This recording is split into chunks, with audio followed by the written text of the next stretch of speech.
कड़वा होता है। अगर आप में कड़वा सच सुनने की हिम्मत नहीं है तो कृपया ये कार्यक्रम ना देखें।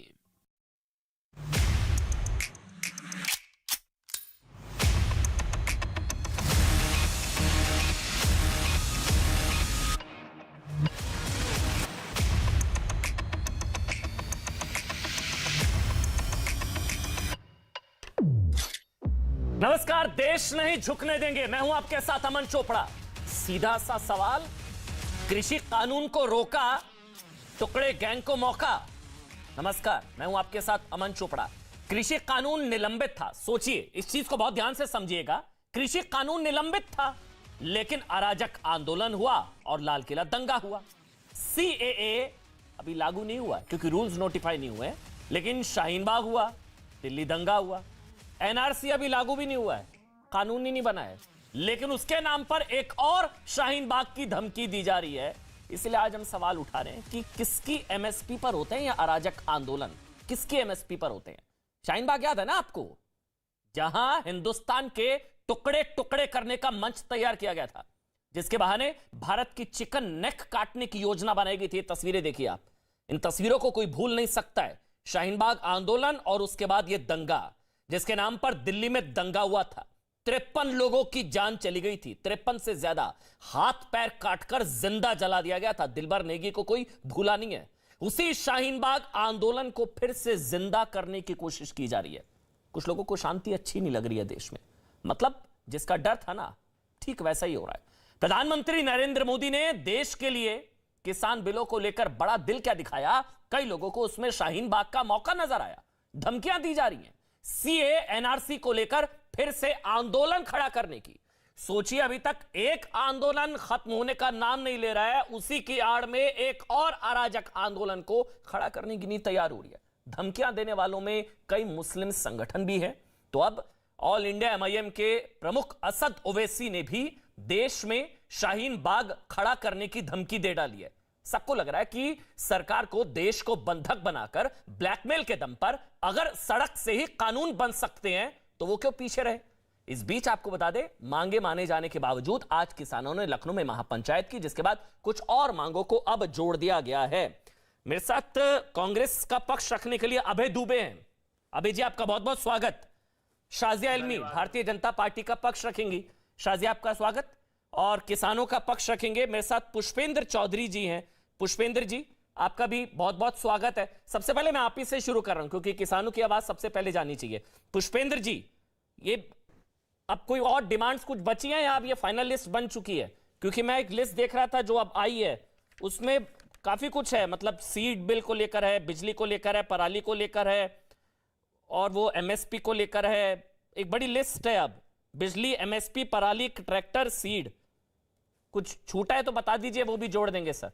नहीं, देखिए जी, हाँ, देखिए अमन जी, ये मूल रूप से दो मूल मांगे इस आंदोलन की थी। जैसे आप बाजार में यदि जाएं और आप कहें कि मुझे सफ़ेद रंग की ड्रेस चाहिए और आपके घर वो काले रंग की ड्रेस भेज दे, तो काले रंग की ड्रेस वापस यदि वो ले ले आपके आंदोलन के बाद, तो कोई बहुत बड़ा अचीवमेंट और एहसान नहीं उसने आपके ऊपर कराया है। आप वास्तव में वह सफ़ेद रंग की ड्रेस लेने के लिए ऑर्डर दे के आए थे। तो हम लोग एमएसपी की लीगल गारंटी की मांग जो है लगातार करते रहे हैं, कर रहे थे। तो इन्होंने इसको वापस ले लिया है 3 कृषि कानूनों को। इसके लिए हम फिर भी इनका धन्यवाद देते हैं, आभार व्यक्त करते हैं।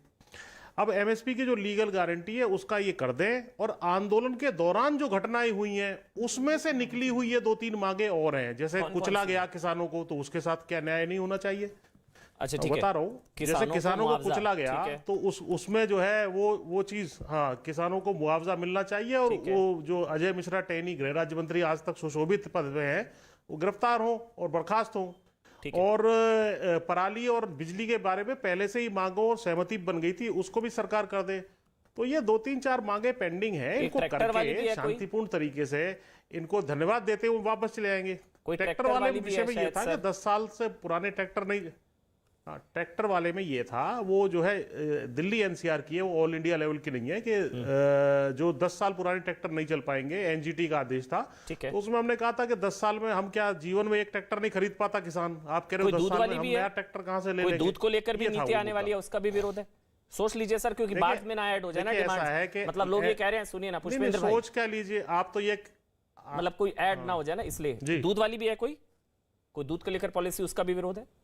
नहीं, मैं बता रहा हूं, ऐसा करो आप कि इस 6 मांग के बाद कृषि मंत्रालय ही बंद कर दो, फिर तो कोई मांग बची नहीं, कोई इशू बचेगा ही नहीं किसान में, तो कृषि मंत्रालय बंद कर देना चाहिए। कृषि मंत्रालय का फिर क्या काम है? अरे भाई आपका मंत्रालय जी, एक डिमांड बचेगी जी, वो टिकैत जी को कृषि मंत्री बनाने वाली।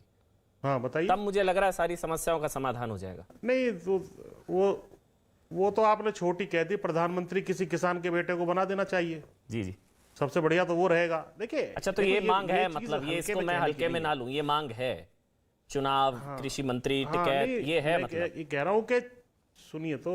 जी जी, अरे मैं क्या कह रहा हूं जी, देखिए ये जो बातें आती हैं, कोई भी चीज आप चलेगी और कोई किसी भी तरीके से कोई विभाग चलता है या कोई बड़ा सेक्टर है जैसे कृषि जैसा, उसमें अनेक समस्याएं पॉलिसी में रहती हैं। लेकिन अभी फिलहाल जो किसानों की मांग इस आंदोलन से संबंधित है वो ये है जो आपके सामने रखी।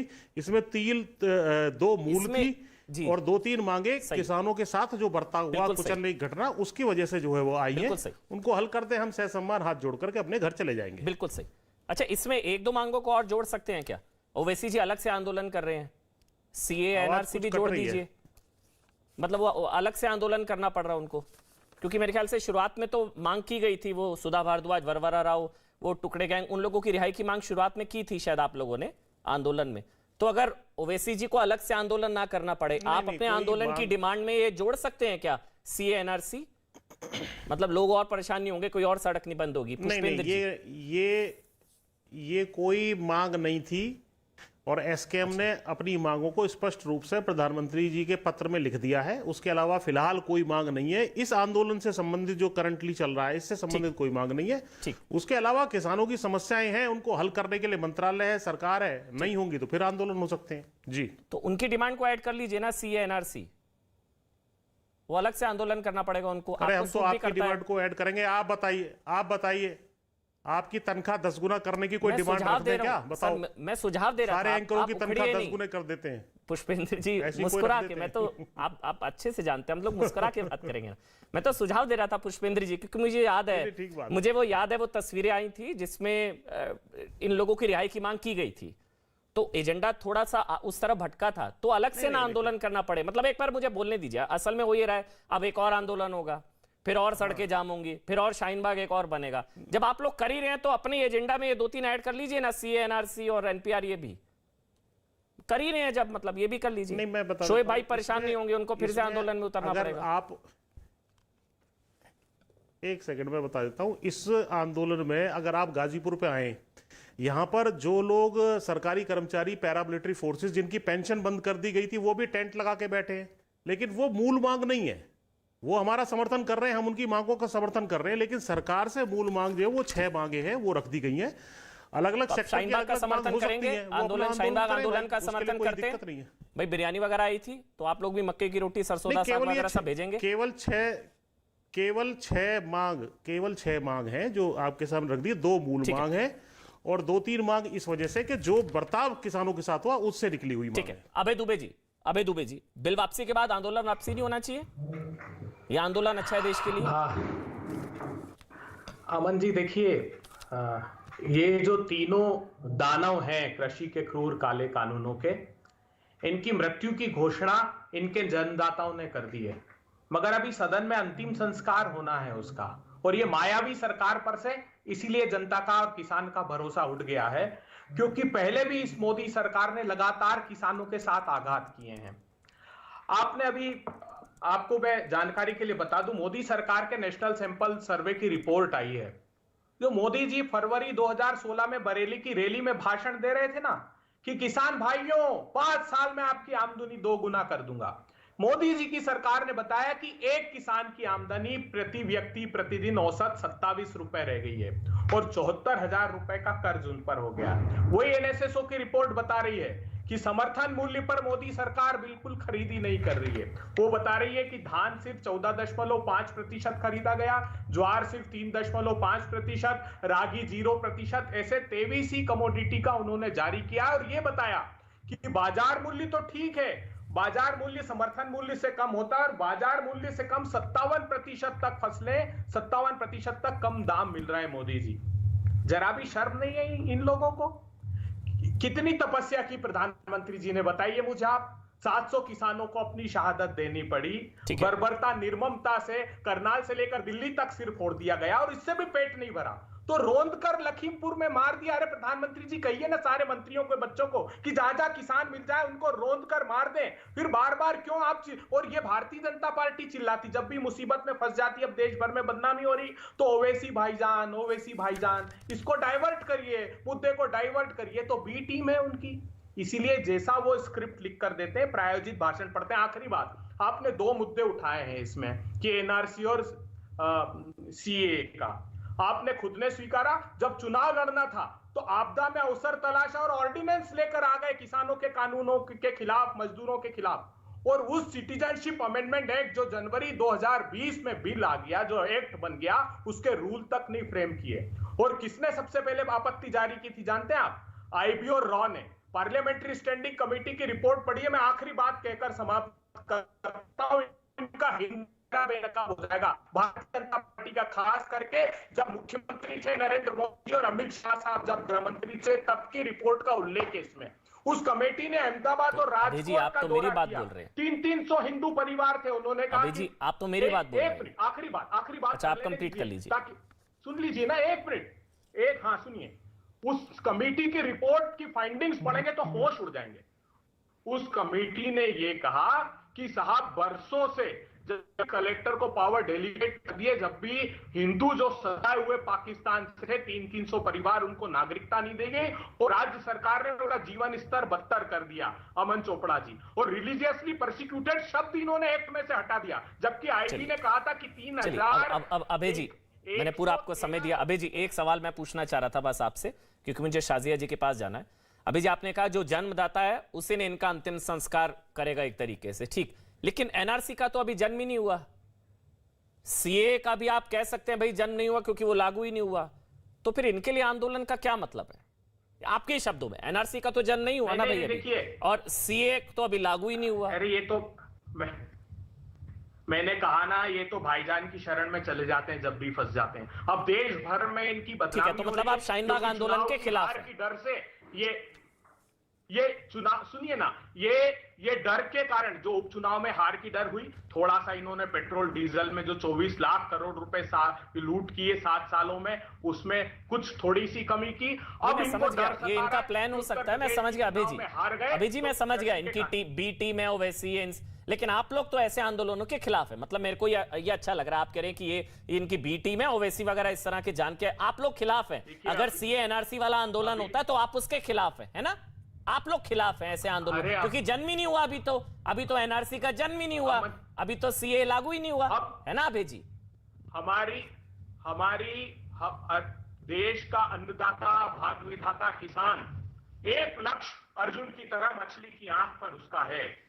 ये जो कौरवों की सेना है, इनको परास्त करेगा और अपना हस्तिनापुर का अधिकार किसान लेकर रहेगा। प्रधानमंत्री जी, आपने आते 150 रुपए का बोनस किसानों का क्यों बंद करा दिया? देश को जवाब दो। आपने आते एक के बाद एक जमीन हड़पने के 3 अध्यादेश क्यों लेकर आए? देश को जवाब दीजिए। आपने सुप्रीम कोर्ट में क्यों कह दिया कि लागत का 50% ऊपर नहीं दूंगा? प्रधानमंत्री फसल बीमा योजना, अमन जी पूछिए इनसे, अहमदाबाद में बंद कर दी, गुजरात ने बंद कर दी उसको, जिसका मैं दोबारा से आपको कनेक्ट करूं। आपका ऑडियो थोड़ा ज्यादा खराब हो रहा है, माफी के साथ। अबे भाई, आपका थोड़ा ऑडियो थोड़ा एक बार दोबारा से कनेक्ट कर लीजिए, बहुत ज्यादा स्क्रीन ठीक नहीं है। मैं एक बार दोबारा से कनेक्ट करता हूं आपको। अबे भाई, आपकी बात पूरी पहुंच गई है। आप शाजिया अलमी जी जवाब दे दीजिए। लीजिए, आप सीए वापस लीजिए भाई। आप ही लोगों ने आदतें बिगाड़ी है। मेरा सवाल सुनिए, आप ही लोगों ने आदतें बिगाड़ी है। सबसे पहले तो मैं कहूंगी कि सीए वापस लीजिए, वरना शाहीन बाग होगा। बहुत हमारे अभय भाई जो हैं बहुत, मेरी आवाज आ रही है आपको? जी बिल्कुल आ रही है। शाजिया, सीए वापस लीजिए, वरना आप शाहीन बाग होगा। लीजिए वापस। चाहूंगी कि अभय भाई जो हैं बहुत ही अच्छा उनका प्रदर्शन रहा और बहुत अच्छे वो कॉमेडी कर सकते हैं, और मुझे लगता है उनको सच में अपना करियर आजमाना चाहिए। तो मैं बताना चाहूंगी दर्शकों को कि 30,000 किसानों को धान की खरीदारी से फायदा हुआ है। सिर्फ मैं 2021 की बात कर रही हूँ, और धान का जो प्रोक्योरमेंट है या खरीद है वो 1,46,05,505 मेट्रिक टन, और पंजाब में 1,41,00,000, बल्कि माफ कीजिएगा 14,11,00,000 टन से ज्यादा हुई है। उसके अलावा मैं आपको बता दूं पैडी प्रोक्योरमेंट के बारे में बहुत सारे मेरे पास आंकड़े हैं, तो जो कुछ भी वो फिगर्स दे रहे थे, उनके जो आंकड़े थे, ये आंकड़े बिल बनाने से पहले देखे नहीं थे क्या, जो बिल वापस लेना पड़ा? खारिज करना चाहूंगी। ये आंकड़े बिल बनाने से पहले नहीं देखे थे, जो बिल वापस लेना पड़ा? कितने फायदे हुए शाजिया, हैं? 1031 ये आंकड़े बिल बनाने से पहले नहीं देखे थे क्या, जो बिल वापस लेना पड़ा? किसानों को फायदा हुआ जी। ये आंकड़े बिल बनाने से पहले नहीं देखे थे? होमवर्क नहीं किया था?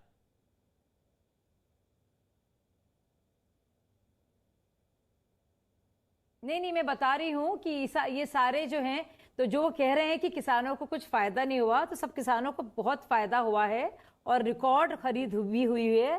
तो जो बातें कह रहे थे किसानों को जो नुकसान हुआ है, ये सब ऐसा कुछ भी नहीं हुआ। मैं भाई साहब से पूछना चाह रही हूं कि चलिए ये तो साफ जाहिर हो गया कि शाहीन बाग बनने का, क्योंकि ओवैसी जी ने कहा है और ओवैसी जी भी वही वोट बैंक चाह रहे हैं जो वोट बैंक की इनको तलाश है, तो जाहिर है वहां पे कंपटीशन है। तो अखिलेश जी का जिन्ना प्रेम जाग जाता है, ओवैसी जी को सीएए एनआरसी याद आता है, प्रियंका जी अब 40 मेरा सवाल सुनेंगे आप शाजिया? मैं आपसे सवाल पूछना चाहता हूँ आज। शाजिया, मेरी आवाज आप तक पहुंच रही है? मैं तब पूछूंगा, मेरी आवाज आप तक पहुंच रही है? जी पहुंच रही है, बिल्कुल पहुंच रही है। शाजिया, आपने कहा कि जो प्रधानमंत्री ने देश के कहा कि वो कानून समझा नहीं पाए इसलिए वापस लिया। इनका आरोप है कि सीए भी ढंग से ये लोग नहीं समझ पाए, सीए भी नहीं समझ पाए। आदतें तो आपने बिगाड़ी ना, अब वापस लीजिए वरना शाहीन बाग होगा। अब आप समझ रही है मेरा सवाल? इस पर बोलिए, वापस लीजिए सीए वरना शाहीन बाग होगा, इस पर बोलिए। मुझे देखिए, जितनी भी धमकी दे दें और धमकी देते रहें, चाहे ओवैसी हो चाहे जो भी लोग हों, ये सारे के सारे वादे महात्मा गांधी जी से लेकर मौलाना आजाद साहब से लेकर अशोक गहलोत जी की सरकार ने, मनमोहन सिंह जी की सरकार ने लिए हैं। और अगर उनको करना है तो कीजिए, अगर आपका काम आंदोलन खेलना है तो खेलिए। मतलब हंसी आ रही है मुझे नहीं होगा ना पुष्पेंद्र जी की बात, क्योंकि भरोसा नहीं रहा है, कुछ पता नहीं, कल को उठे, कल को आप लोग कहें सीए भी वापस हो गया, कुछ भरोसा नहीं। मतलब नहीं शाजिया, सीए वापस नहीं होगा ना, एक बार थोड़ा एश्योर कर दीजिए, मुझे अच्छा लगेगा। आपके पास नहीं है जी शाजिया, कुछ करने को नहीं है, कुछ शाजिया को नहीं है। शाजिया, एक बार थोड़ा ना डंके की चोट पर एक बार बोल दीजिए, जितने भी मेरे दर्शक इस वक्त देख रहे हैं उनके लिए, कि हाँ मैं शाजिया इल्मी राष्ट्रीय प्रवक्ता ये आश्वासन देती हूं कि सीए वापस नहीं होगा। भैया एक बार बोल दीजिए, मुझे अच्छा लगेगा। सीए वापस नहीं होगा, एक बार बोल दीजिए। मैं आप जी, चाहे कुछ भी हो जाए सीए वापस नहीं होगा, 370 तो नहीं बहाल होगा, हो सकता है। और ये एक प्रॉमिस, ये एक जी, क्योंकि बाकायदा ये एक कानून के तहत, नहीं आप लोग यही बातें कृषि कानून को लेकर भी कहते थे ना। पूरी पार्लियामेंट थी, ये कोविड के दौरान ना हुआ। और सुनिए, और इसमें तो किसी भारतीय का कोई ताल्लुक भी नहीं है, यहाँ पे तो बाकायदा भारत के किसान थे। यही बातें आप कृषि कानून को लेकर भी कहते थे। लेकिन आप थोड़े सवाल आपसे तल्ख हो रहे हैं। सुनिए, आप लोग इतने कॉन्फिडेंस से कृषि कानून को लेकर भी कहते थे। अमन जी, मैं कह रही हूँ नहीं वापस होंगे कृषि कानून, नहीं वापस होंगे। कैसे भरोसा करें भाई? ये लोग सड़कों पर उतरेंगे, दंगा होगा, सब कुछ होगा, इनको कन्विंस नहीं हो पाएंगे, फिर वापस हो जाएगा। कमेटी बनी थी, वो भी कहा था बाद में लागू करेंगे, क्योंकि इसको लेकर, पर आप देखिए कितना विकराल रूप इसने लिया है। और मैं एक और चीज अमन जी आपसे कहना चाहूंगी, ये जो सीए का कानून है, तो ये तो किसी भारतीय नागरिक पर, मुसलमानों की बात की जा रही है, इस पर असर भी नहीं पड़ रहा है। ये तो आप लोग वो लोग समझना ही नहीं चाह रहे। ये चीज तो लोग हैं, जैसे कृषि कानून नहीं समझ आ रहा था उनको, वैसे सीए भी उनको समझ नहीं आ रहा है। अब नहीं समझ आ रहा है तो फिर वापस ले लीजिए ना भाई। जैसे कृषि कानून नहीं समझ आ रहा था ना उनको, उनके फायदे का है, वैसे ही सीए उनको समझ नहीं आ रहा कि भारतीयों से कोई लेना देना ही नहीं है। अब उनको वो भी नहीं समझ आ रहा है, तो फिर क्या करें? फिर वो देखिए शोएब जमाई तैयार बैठे हैं शाहीन बाग में जाने के लिए, वो मीडिया कोऑर्डिनेटर थे, तैयार बैठे हैं वो। अब उनको लग रहा है कि उनकी भी दुकान खुलने वाली है भाई, क्योंकि ये हो सकता है तो वो भी हो सकता है। वो जाए, वो बैठे। मुझे लगता है प्रधानमंत्री जी ने सोच समझकर इस रिट्रीट को किया है, इस फैसले को लिया है जो किसानों को लेकर है, वो 3 कानूनों का जो की बात है। और मुझे लगता है, और वो फायदा जो किसानों को मिल सकता था वो नहीं मिल रहा है, बल्कि इस पर एक मजाक भी शुरू हो रहा था कि जो असली किसान हैं वो शायद ना आंदोलन करें क्योंकि उनको जो फायदा मिल रहा था वो नहीं मिल पाया। ऐसी वाली लेकिन बात आप नहीं है देखिए शाजिया अमन जी, ये ना बहुत गंभीरता से ना एक अंदर एक बहुत विकराल रूप वहां पे ले लिया ये था। जो और आप देखिए जिस तरह के एक मिनट आ रहा हूं, अबे दुबे जी आ रहा हूं, मैं ना बहुत गंभीरता से बात करता हूं। इशू आप देखिए जो ब्रीफिंग्स हुई हैं। नहीं शाजिया जी, ये जो आपने कहा ना हंसी मजाक में, बहुत गंभीरता के साथ मैंने ही 10 बार कहा है कि ये असली किसानों की गलती थी। 86% किसानों की गलती थी, वो सड़कों पर नहीं उतरे, ये उनकी गलती थी। अब क्या है कि कोई बिल आता है ना तो उसके समर्थन में सड़कों पर उतरना पड़ेगा कि वापस ना हो जाए। अबे दुबे जी आप बोलिए, जो उसके बाद मैं सुबुही और शोएब जमाई आपके पास आऊंगा, एक एक करके बोलते हैं, एक एक करके। अब पहले अबे दुबे बोलेंगे। रूप ले लिया था बिल्कुल अबे दुबे, अमन जी देखिए, अमन जी देखिए, देश को अबे दुबे, देश को अंधेरे में रखा गया। अटल बिहारी वाजपेयी जी के समय से रिफॉर्म्स स्टार्ट हुए थे 2003 से। 4 कमेटियां बनी, चारों ने कहा कि चूंकि एग्रीकल्चर स्टेट सब्जेक्ट है इसलिए स्टेट इसको इंप्लीमेंट करे। और ये मेरे पास लोकसभा का जवाब है, ये लोकसभा का जवाब है मेरे पास मोदी जी का। ये जवाब दिया है उन्होंने 13/11/2019 सिंह जी का सवाल 13/11/2019 को ये जवाब दिया है कि सारे के सारे ये जो प्रोविजंस हैं क्योंकि उनके साथ परेशानी जुल्म हो रहे हैं। अमन जी मैं ऐसे नहीं बात कर पाऊंगा, मुझे कुछ शाजिया जी वो स्काइप पर है। गहलोत जी का बयान है, शाजिया जी वो स्काइप पर है, ऑडियो नहीं आ पाएगा उनका, एक एक करके बोलेंगे। शोएब भी वेट कर रहे हैं क्योंकि वो स्काइप पर है। अब अमन ठीक है ना, वो 1 मिनट में कंप्लीट कर रहे हैं। अबे अमन जी ये सारे के सारे प्रोविजन लागू हैं, सिर्फ ये नहीं लागू था जो एसेंशियल कमोडिटी एक्ट में 2 सेक्शन में 1A ऐड कर दिया, जिसमें मुट्ठी भर पूंजीपतियों को असीमित मात्रा में संग्रहण की अनुमति दे दी। खुद CACP ने ये आरोप लगाया मोदी जी पर कि आपने जो दाल का स्कैम किया था 2,30,000 करोड़ रुपए का, वो फिर दोहराया जाएगा। ऐसे समय दाल बाजार में उतार रहे हैं आप, संग्रहित करके। ये व्यापारी जब किसानों की फसलें आने वाली होती है और प्राइसेस क्रैश हो जाती, मैं चुनौती देता हूं बाकी सारे के सारे प्रोविजन इस एक्ट के, चाहे वो इस्टेब्लिशमेंट ऑफ प्राइवेट मार्केट हो, चाहे वो कॉन्ट्रैक्ट फार्मिंग हो, चाहे प्रोविजन ऑफ ई ट्रेडिंग हो, चाहे सिंगल पॉइंट लेवी मार्केट हो, यूनिफाइड सिंगल ट्रेडिंग लाइसेंस, सारे प्रोविजन मोदी जी ने देश की आंखों में धूल झोंकी। और अब ये बात समझ में आ गई कि 5 पूंजीपतियों की अपेक्षा किसान जो है वो इन परिस्थितियों में शोएब के पास जा रहा हूँ। ठीक है, अब हो गया। अब मुझे शोएब के पास जाना है, शोएब जमाई और सुबही खान के पास जाना है। शोएब, दुकान खोलने वाली है?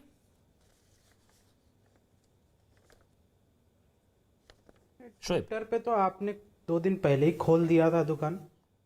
ट्विटर पे आपने दुकान खोला था, मैंने देखा उसको, और बड़ी कुटिल मुस्कान के साथ अभी आप किसान नेता से कह रहे थे कि भाई ये भी शामिल कर लो, CA वाला भी शामिल कर लो। मैं इसी अंदाज में एक बात प्रधानमंत्री जी और आपको कहना चाहता हूँ कि भाई बार बार माफ़ी मांगने की क्या ज़रूरत है, एक ही बार अभी कर लो। हाँ बोलिए शोएब, बोलिए आप। बीच में क्यों बोल रही है मोहतरमा? नहीं, हो गया, आराम से बोलिए। थोड़ा सब्र रखिए सर। हाँ, अच्छा, मैंने कहा कि बार बार माफी मांगने की जरूरत नहीं है, एक ही बार शामिल कर लीजिए, इसको भी CA को वापस ले लीजिए। बार बार अमन जी को दुखी होते हैं बेचारे, भक्तों का दुख काहे नहीं खत्म होता। साल भर से कृषि कानून के फायदे से वहां रहे थे, अब वापस हो गए तो आप समझा रहे हैं कि ये भी देश हित में है। तो अभी CA में फिर आपको बताना पड़ेगा कि भाई ये भी देश हित में वापस ले लिया। तो ऐसा बार बार ना करें, इसके लिए इसमें ही कर लीजिए, मेरा मशवरा है, क्योंकि हम लोग सभ्य नागरिक, हम नहीं चाहते कि प्रधानमंत्री जी कहीं रोने लगे कभी बार बार। काम आसान करूं शोएब?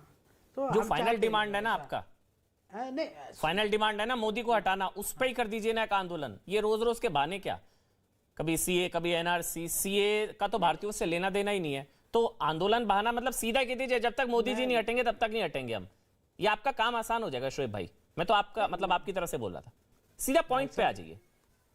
नहीं भाई साहब, देखिए मैं पॉइंट पे आ रहा हूँ। पहले एक बात आपसे कह दूं कि देखिए शाहीन बाग और जिस तरीके से आप लोगों को बहुत बुरा लगता है और बहुत परेशानी होती है, मैं इसको समझता हूँ, लेकिन इसका सॉल्यूशन ये है कि 25 रुपये का एक ट्यूब आता है, उसको लगाइए, बहुत रिलीफ मिलेगा। लेकिन चूंकि शाहीन बाग की बात चल रही है तो मैं एक आधिकारिक आज दंगे होंगे ना तो बुरा लगेगा शोएब भाई। जब देश में दंगे होंगे ना, शाहीन बाग के चक्कर में देश जलेगा, हाथ पैर काट के जिंदा जला दिया जाएगा, 53 लोगों को मार दिया जाएगा, तो बुरा लगेगा। आपके चेहरे पर मुस्कान आती है लोगों के मरने पर, दंगे पर तो मुझे नहीं पता, लेकिन अगर देश में लोग मरेंगे, दंगा होगा, 53 लोगों की मौत होगी ना शोएब, तो बुरा लगना चाहिए। हो सकता है कि आपकी दुकान चल जाती हो उससे, लेकिन जब लोग मरेंगे तो शोएब बुरा लगता है, मुझे भी बुरा लगता है भैया, आपको भी लगना चाहिए। अभी आप सीए का विरोध कर रहे हैं, अभी मैं खबर पढ़ रहा था, एक मिनट सुनिएगा, आपके लिए है शोएब भाई, आपके लिए है। पाकिस्तान के सिंध प्रांत में गुरु नानक जयंती के दिन एक 11 साल के हिंदू लड़के का यौन उत्पीड़न कर उसे बेरहमी से मार दिया गया। आप उस 11 साल के बच्चे का हक मार रहे हैं अपनी पॉलिटिक्स के चक्कर में। आपको पता है आए दिन मंदिर तोड़े जा रहे हैं, कत्लेआम हो रहा है। अभी अफगानिस्तान से सिखों को कैसे गुरु ग्रंथ साहिब सर पर रख के वो लोग आए थे, याद है ना आपको? आप सब उनका हक मारते हैं।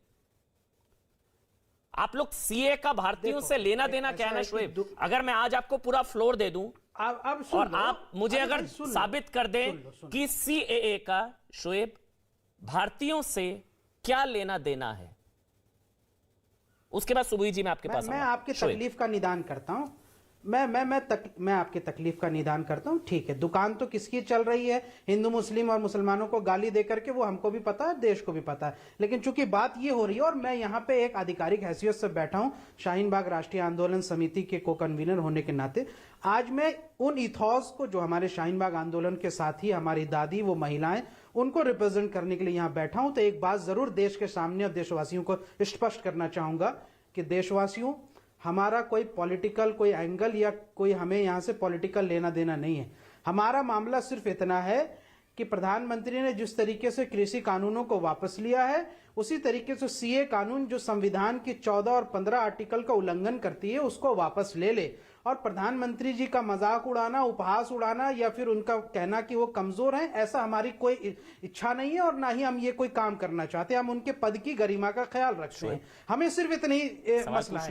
और हमारे आंदोलन को, अरे साथी से एक बस एक मिनट बस, हमारे आंदोलनकारी साथी जिनको झूठे मुकदमों में यूएपीए के तहत फंसाया गया और आज भी जेलों में बंद है, आप उनको छोड़े और उन पे झूठे मुकदमे वापस ले, ये हमारी डिमांड है। और अब आंदोलन का जो प्रारूप होगा वो शाहीन बाग राष्ट्रीय आंदोलन समिति बहुत जल्दी प्रेस कॉन्फ्रेंस करके ये ऐलान करेगी। शोएब, सीए का भारतीयों से क्या लेना देना? भाई सीए का भारतीयों से ये लेना देना है कि भारत के लोग संविधान मानते हैं, आप तो नहीं मानते, आप तो संविधान बदलने आए ना।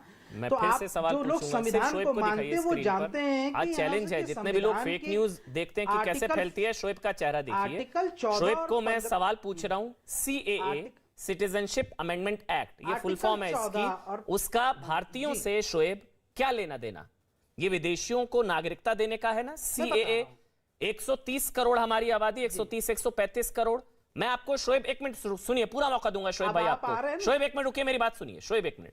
ठीक 130 135 करोड़ में से अगर किसी एक की भी नागरिकता खतरे में आती हो सीए की वजह से, सीएए सिटीजनशिप अमेंडमेंट एक्ट, इसका भारतीयों से, आपसे, भारतीय मुसलमानों से, हमारे भाइयों से क्या लेना देना है? अगर आप ये आज मुझे प्रूफ कर दें।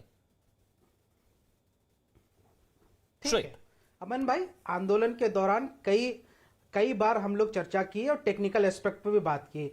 अब मैं आज फिर से नहीं भागिएगा नहीं शोएब भाई, क्योंकि आप बहुत जानकार आदमी हैं, बहुत ही आप जानकार आदमी है ना। अभी एक सेकंड में अभी पता लगेगा। मैं इसी पे आ रहा हूं। सीएए का भारतीयों से Citizenship- क्या लेना देना है?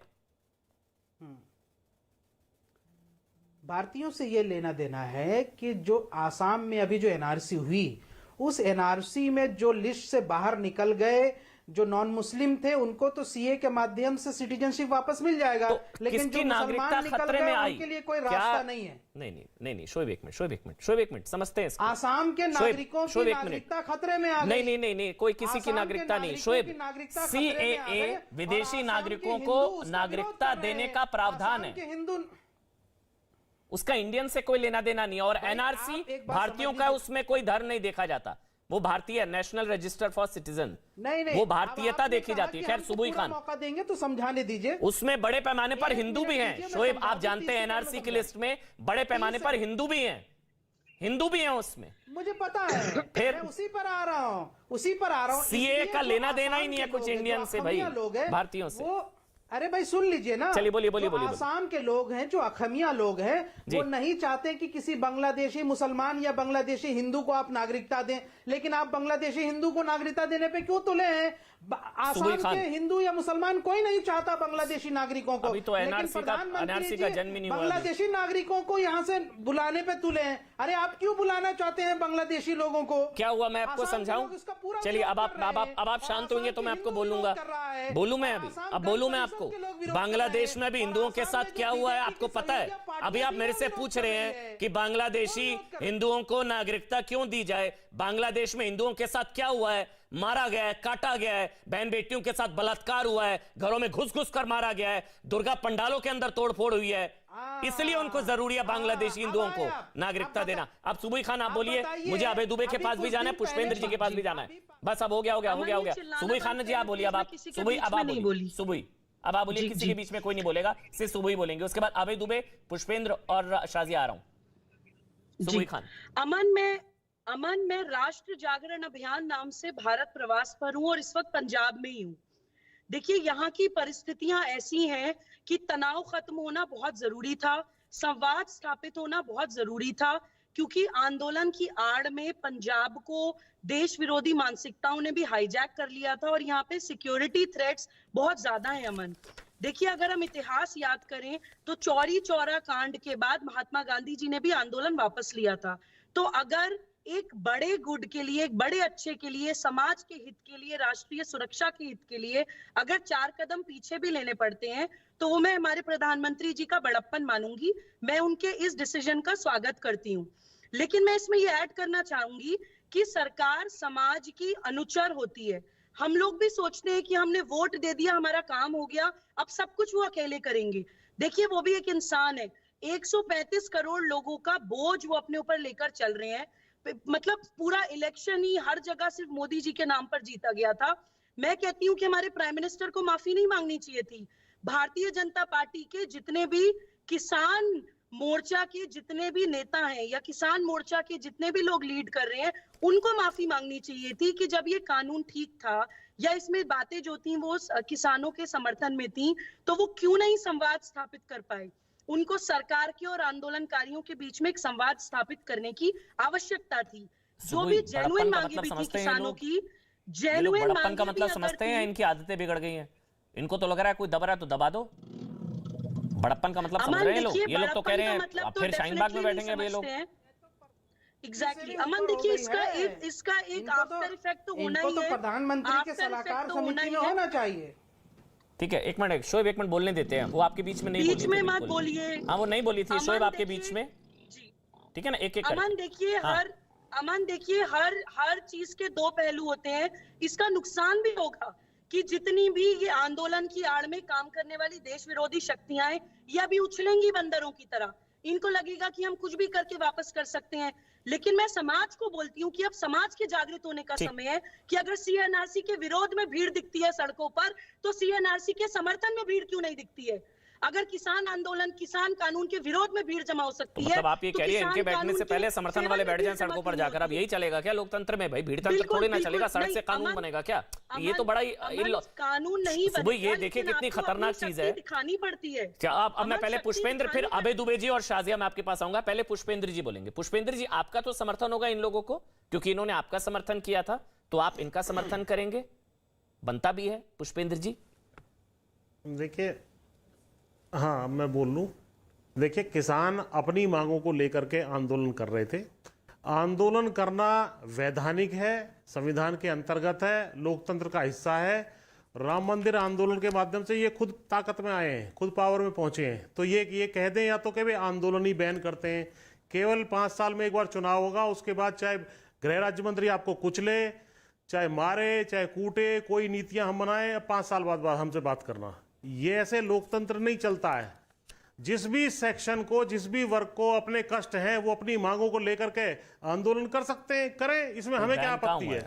शांतिपूर्ण आंदोलन यदि कोई कर रहा है, अपनी मांगों लेकर करें। बाबा रामदेव के साथ क्या हुआ था रामलीला मैदान में, भूल गए? नहीं, याद है ना वहां क्या हुआ था? उनके साथ जो हुआ था, जो परिणाम उनको मिला, वहां तो कुछ नहीं। वहां क्या हुआ था, आज क्या हो रहा है? आज तो सब सामने है सबके। आज तो इतनी आजादी है पुष्पेंद्र जी आप लोगों को। अरे आज तो जहां जाए वहां जम सकते हैं आप लोग। आजादी इतनी है कि कुचल दिया जाता है, गृह मंत्री कुचल देता है जाकर के, तो ये ठीक नहीं है। अच्छा, दूसरा एक मुद्दा जो आप माहौल बनाना चाह रहे हैं कि ये आंदोलन हो गया, वो आंदोलन हो गया, सारी मांगे एक साथ कर दो। क्या आपसे सुबह को आपकी पत्नी ये कहती है कि शाम तक का खाना एक साथ खा लो या 10-20 साल का खाना एक साथ खा लो? ये अच्छा, सारी मैं जवाब दे समस्याएं सकता आज ही हूं? हल कर दो। मैं सरकार जवाब दे एक बार सकता चली हूं? जाएगी, उसके बाद खत्म। मैं बीच में मैं नहीं- ही कह रहा हूं, नहीं सुन, पूरी अच्छा, बात कर बीच में लीजिए। नहीं बोलना है, ठीक है। नहीं, पूरी बात में कर जी, लेता जी, हूं। तो बिल्कुल, जी, एक दिन ही सारे कपड़े पहन लेंगे पूरी जिंदगी में जितने आएंगे, एक दिन ही सारी समस्याएं हल हो जाएंगी, एक आंदोलन से सब कुछ हो जाएगा? आंदोलन चलते रहेंगे, समझ लीजिए, चाहे किसी मीडिया को पसंद आए ना आए, सरकार को आए ना आए। पुष्पेंद्र जी, अगर सिटीजनशिप को, सिटीजन लोकतंत्र को की सेहत के लिए दिक्कत होगी बहुत तो अच्छे आंदोलन हैं। होंगे। मैं आपके साथ हूं, बहुत अच्छे हैं, बिल्कुल। लेकिन पुष्पेंद्र जी, आपके ही आंदोलन में टुकड़े गैंग की रिहाई की मांग हुई थी।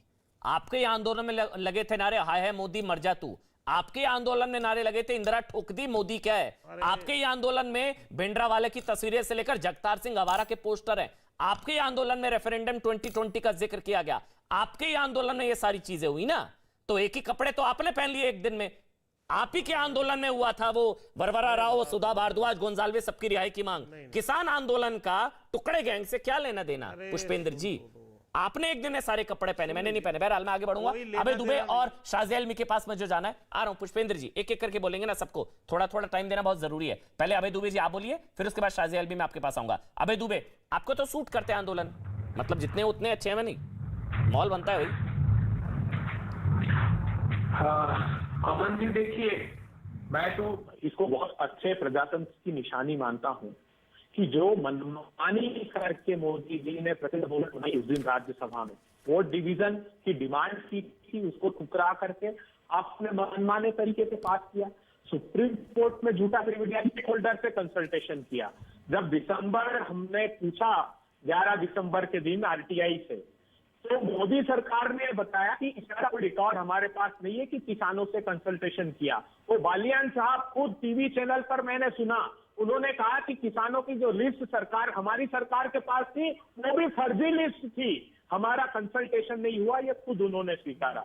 अब ये कोई महोदया बोल रही थी कि बोझ उठा रहे, अरे मोदी जी को 130 करोड़ वो बोझ लगने लगे। अब क्या राष्ट्रहित का कैसा निर्णय लिया? उन्होंने कहा कि राष्ट्रहित निर्णय लिया, 700 किसान बहुत की हत्या के लिए बाध्य कर दिया, ये राष्ट्रहित में निर्णय लिया उन्होंने।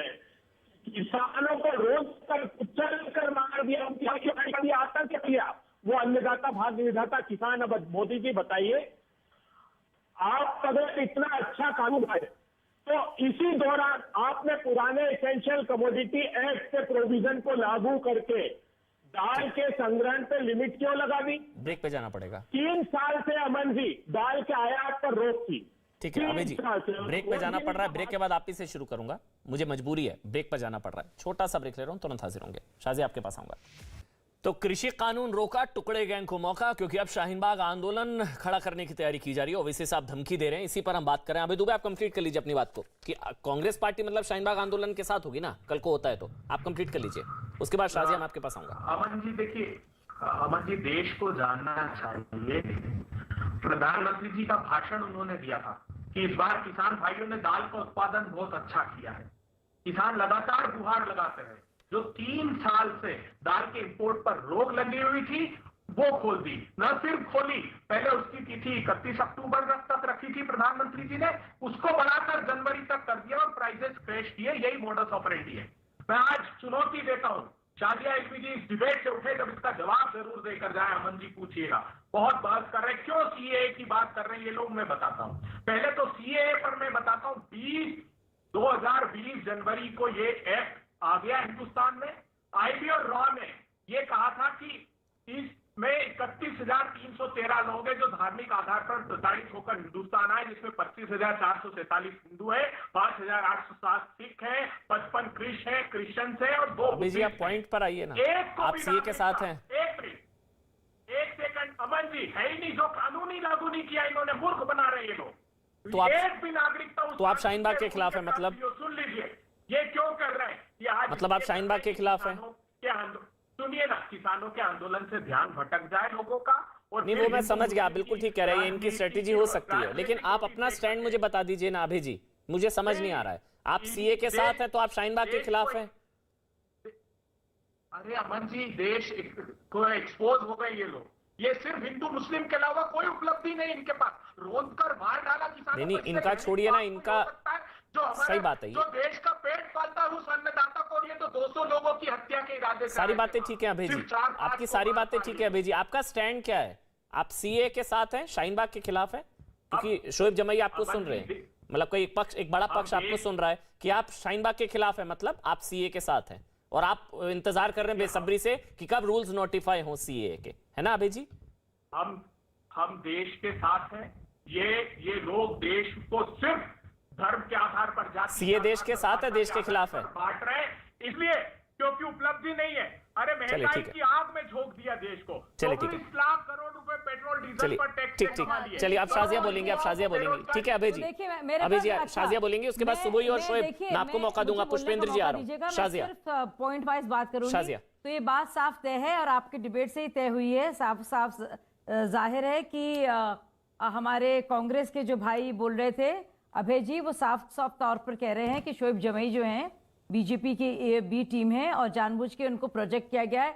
तो शोएब जी मुबारक, आप हमारे टीम के साथ आ गए हैं, ये इल्जाम लगा है आपके ऊपर बहुत बड़ा, की बात कर रहे थे। तो बहुत बहुत मुबारक और खुश आमदीद शोएब जी को कहा गया है ना अभी भी अभय जी की तरफ से कि हम लोग जो हैं जानबूझ के सीए को आग दे रहे हैं ओवैसी के जरिए, अभी भी कहा है ना अभय जी ने। तो मैं शोएब को कह रही हूँ कि खुश आमदीद, अगर ये तो सही बात है तो चलिए अच्छी बात है। दूसरी बात, एक आदत है अभय जी की कि बहुत एक आंदोलन खत्म नहीं हो रहा, आपसे दूसरा खड़ा होने जा रहा है। आपसे उम्मीद थी कि एक आंदोलन खत्म होगा, यहाँ आपके रहते हुए दूसरा आंदोलन आने वाला है। बहुत सारी मुझे जब बात खत्म करने दीजिए, मैं पॉइंट वाइज बोलूंगी, उसके बाद जिसको जो बोलना है बोले। तो कॉन्ट्रैक्ट फार्मिंग जो थी ऑलरेडी थी अभय जी, आप प्लीज किसी तरह से अपने ये शब्दों के और जार्गन के इस मकड़ जाल में ना फंसाएं लोगों को। 2009 में वो हमारी सरकार थी, भाजपा छोटी पार्टी थी, अकाली दल बड़ी पार्टी थी, कैप्टन अमरिंदर की कांग्रेस की सरकार आई 2014 में, उन्होंने नहीं हटाया, उसके अनुसार अनुबंध होते थे और किसान को मुआवजा देना पड़ता था और सजा भी थी। ये हमारे जिसको आप काले कानून कह रहे थे उसके जरिए तो उसके तहत तो किसानों को पूरा करने दीजिए उनको, ना तो कोई देना पड़ रहा था, कोई सजा उसको मिलती, ना उसको कोई फाइन देना पड़ता। तो मैं बता दूं कॉन्ट्रैक्ट फार्मिंग ऑलरेडी थी और बहुत सालों से थी। तो आपकी वो जो जानकारी है गलत है। दूसरी बात, आप कह रहे थे किस तरह की सरकार है और ये तो आपकी सरकार से ज्यादा तो आप तो अन्नदाता की बात कर रहे हैं, आपकी सरकार तो गन्नदाता रही है, सब जानते हैं किस तरह से आपने ना। और मेरे इमरजेंसी की बात नहीं कर रही हूँ मैं, बाबा रामदेव की बात अमन जी कर रहे थे। अन्ना हजारे आंदोलन याद है आपको?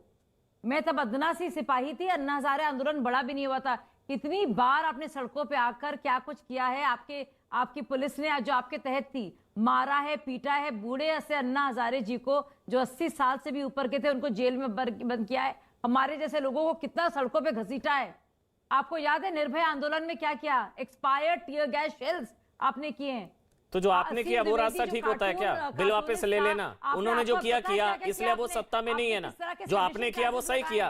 तो ज्यादा तो सड़क से कानून बनेगा ना भाई। और तीसरी बात में जो मैं कहना चाहती हूं, सीए प्रो सीए वालों को सड़कों पर उतरना पड़ेगा ना। उन्होंने जो किया, आपने क्या किया? बिल वापस ले लिया, तो लीजिए फिर सीए, वरना शाहीन बाग होगा, हटाइए 370 वरना कश्मीर में होगा। नहीं, उन्होंने जो किया आपने क्या किया? आपको पूरी स्वतंत्रता है, लेकिन और सुनिए, आपको क्या लगता है पीएम को इस बात की जानकारी नहीं होगी, इस बात की आइडिया नहीं होगा कि अगर हम लोग कानून लेंगे तो ये सारे लोग इसमें रास्ता ढूंढेंगे? ठीक है, अब मैं शोएब और सुबुई के पास जा रहा हूं क्योंकि पुष्पेंद्र जी के पास भी मुझे जाना है। एक कमेंट सबका लेना, वाइंड अप का टाइम हो रहा है। पहले शोएब आप बोल लीजिए पहले, मतलब क्योंकि देखिए शोएब, आंदोलन से कोई दिक्कत नहीं है, दिक्कत यह कि कल को आंदोलन होता है तो फिर क्या आप गारंटी लेंगे कि भाई फिर से दंगा नहीं होगा? आंदोलन करिए, लेकिन आंदोलन के नाम पर दंगा वो नहीं होना चाहिए। आप गारंटी लेंगे आंदोलन होगा, दंगा नहीं होगा? शोएब बहुत जल्दी 2 पॉइंट बोलिए। पहली बात, किसान आंदोलन और सीएनआरसी का आंदोलन 2 अलग अलग हैं और दोनों की मांगे अलग अलग हैं। लेकिन हाँ, चूंकि जन आंदोलन है और हम एक अहंकारी सरकार के खिलाफ खड़े हैं तो एक दूसरे से इंस्पिरेशन लेते हैं। किसान आंदोलन के तमाम साथियों और उनके संगठनों को बधाई कि उन्होंने सरकार को झुकाया, और सरकार को उनकी बात माननी पड़ी। हम भी आपसे इंस्पिरेशन होकर के एक शांतिपूर्ण आंदोलन आगे भी चलाएंगे और मुझे उम्मीद है कि सरकार बिल को वापस लेगी और ऐसी अपेक्षा करते हैं हम प्रधानमंत्री जी से। वो बहुत सद्बुद्धि वाले हैं और बहुत कुछ समझते हैं, बड़े वरिष्ठ नेता हैं देश के।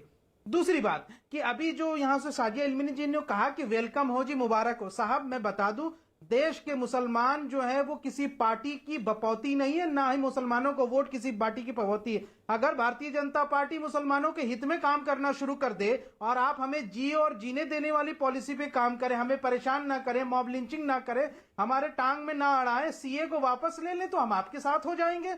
हम किसी की पार्टी के बपौती थोड़ी हैं, इसलिए आप वो मत कहिए कि आ जाओ वेलकम हो जाओ। चलिए सुबह अब आप बोलिए, क्योंकि मुझे पुष्पेंद्र जी का भी कमेंट लेना है। सुबह अब आप बोल लीजिए जी। सुबह अमन देखिए, अब गया, मुझे शोएब हो गया। लगता है कि राजनीतिक अब राजनीतिक छीछा लेदर करने का समय नहीं है। देखिए, अगर सिर्फ सेना और सरकार देश को हर परेशानी से बचा पाती तो अफगानिस्तान का वो हाल नहीं होता जो आज हुआ है। इजराइल सारी ताकतों से लड़ पाता है अपनी समाज की ताकत के कारण। वियतनाम, चीन और अमेरिका जैसे देशों से जीतता है अपने समाज की ताकत के कारण। देखिए, हमारा नेशनल कैरेक्टर भी डिस्टर्ब हो गया है अमन। हम लोग भाषा, जाति, क्षेत्र, संप्रदाय में बट गए हैं। हम लोग 500 लोग जमा नहीं हो पाते हैं अपने देश के किसी मुद्दे के लिए, अपने समाज के किसी मुद्दे के लिए। हमें वो नेशनल कैरेक्टर डेवलप करना पड़ेगा। अब आप पता है क्या कह रही हैं सत्ता से नहीं होगा। आप कह रही हैं कि सीए के समर्थन में लोग सड़कों पर उतरे तभी अब सीए बचेगा। आप कह रही हैं सीए के समर्थन में लोग सड़कों पर उतरे तभी सीए बचेगा। अब बिल्कुल उतरे अमन, बिल्कुल उतरे, दिखाए अपनी शक्ति। हमें किसी को नुकसान नहीं देना है, हमें किसी पे आक्रमण नहीं करना है, लेकिन प्रतिकार तो करना है, अपनी शक्ति तो दिखानी है। शोएब आप क्यों परेशान हो रहे हैं? आप भी तो यही कह रहे थे। ताकत तो दिखानी शोएब है। क्यों परेशान हो रहे हैं? शोएब आप क्यों परेशान हो रहे हैं? आप सड़कों पर उतरे तो बढ़िया, वो सड़कों पर उतरे तो दिक्कत। लूट मार मचाना चाहती हैं क्या? नहीं, आप लोगों ने क्या किया? 53 लोगों की मौत हो गई। छोड़िए ना, चलिए वाइंड अप करना है। पुष्पेंद्र जी को समय देना है, सबको ऑडियो बंद है। पुष्पेंद्र जी को मैं समय दे रहा हूं। पुष्पेंद्र जी, आखिरी के 30 सेकंड आपके हैं। प्रभु कब तक चलेगा ये सब? पुष्पेंद्र जी, देखिए भैया, ये हमारी बात किसानों की नहीं मानना चाहते, हाँ नहीं मानना चाहते मत मानो। अरे अपने खुद के सांसद की बात मान लो। वरुण गांधी जी ने खुद चिट्ठी लिखी है प्रधानमंत्री जी को। उन्होंने कहा है कि जो है इसमें एमएसपी की लीगल गारंटी दे दो, 700 किसान जो मरे उनको 1-1 करोड़ मुआवजा दे दो, जो फर्जी मुकदमे लगाए वो वापस ले लो, और ये अजय मिश्रा टेनी गृह राज्य मंत्री का इस्तीफा, गिरफ्तारी करवा दो। ये खुद आपके सांसद कह रहे हैं, भाजपा के सांसद कह रहे हैं, वरुण गांधी जी। चलिए, और तब तक आंदोलन चलता रहेगा। शुक्रिया आपका पुष्पेंद्र जी, आपका सुबह खान, शोएब जमाई और साथ ही शाजिया, आपका बहुत बहुत शुक्रिया। और अब सौभाग्य की एक बात किशोर राजवानी के साथ।